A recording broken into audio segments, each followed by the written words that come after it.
ভাই জানিস, কাল ডাক্তারের কাছে গিয়েছিলাম থুতু টেস্ট করাতে। তা ডাক্তার আমার জিহ্বা টেনে বের করে থুতু টেস্ট করেছে।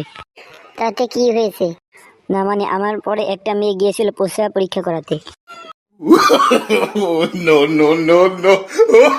বল্টু বললেন চার নাম যদি চু হয় তাহলে কি হবে? আমরা দোকানে গিয়ে আর চা চাইতে পারবো না। কেন, কি হবে যে আমরা চা চাইতে পারবো না? আমরা দোকানে গিয়ে বলি চা দেন, আর চার নামে যদি চু হয় তাহলে আমরা দোকানে গিয়ে কি বলবো?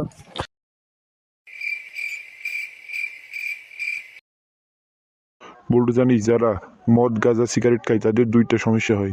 সমস্যা দুইটা কি কি? এক হলো তাদের স্মৃতিশক্তি দুর্বল হয়ে যায়। আর একটা কি হয়? মনে পড়ছে না, ভুলে গেছি।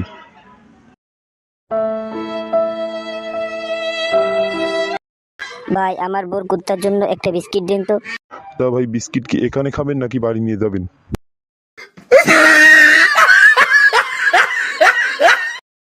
জনাব বল্টু, আপনার শাস্তির হিসেবে আপনাকে ফাঁসি দেওয়া হবে। আপনার কি কোনো শেষ ইচ্ছা আছে? আমার শেষ ইচ্ছা হলো ফাঁসির সময় আমার মাথা নিচে ও পা উপরে থাকবে। ডাক্তার কিছু করেন, আমার দাঁত ভেঙে গেছে। তা আপনার দাঁত কিভাবে ভাঙলো?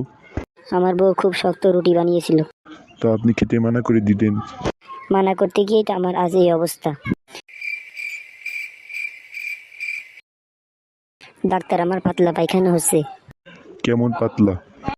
অনেক পাতলা। কতটা পাতলা? এই আপনি মুখে নিয়ে কুলি করতে পারবেন।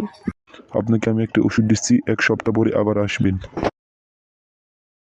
ডাক্তার আপনার ওষুধ খেয়ে আমার পায়খানা অনেক শক্ত হয়ে গেছে। কেমন শক্ত? অনেক শক্ত। না মানে কতটা শক্ত? এত শক্ত যে আপনি দাঁত দিয়ে কামড়াতে পারবেন না।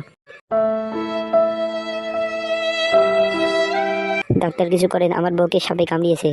আমি এখনই যেতে পারবো না। আপনি এক কাজ করেন, আপনার বউ যেই জায়গায় সাপে কামড়িয়েছে তার একটু নিচে দড়ি দিয়ে শক্তভাবে বেঁধে দিন। ডাক্তার আমার বউ তো মারা গেছে। কিভাবে মারা গেল? আপনি বলেছিলেন যে জায়গায় সাপে কামড়িয়েছে তার একটু নিচে শক্ত করে দড়ি দিয়ে বেঁধে দিতে। তা সাপ আমার বউর মাথায় কামড়িয়েছিল, তাই আমি গলায় দড়ি দিয়ে শক্তভাবে বেঁধে দিয়েছি, ও দম আটকে মারা গেছে।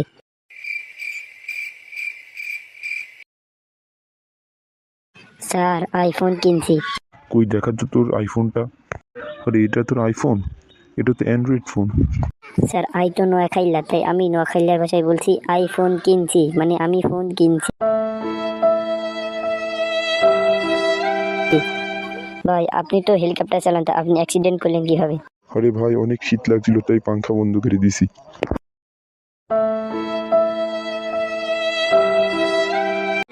যারা আমাদের চ্যানেলটি এখন সাবস্ক্রাইব করেনি তারা দ্রুত চ্যানেলটি সাবস্ক্রাইব করে বেল আইকনটি প্রেস করুন, যাতে নতুন ভিডিও আসার সাথে সাথে আপনার নোটিফিকেশন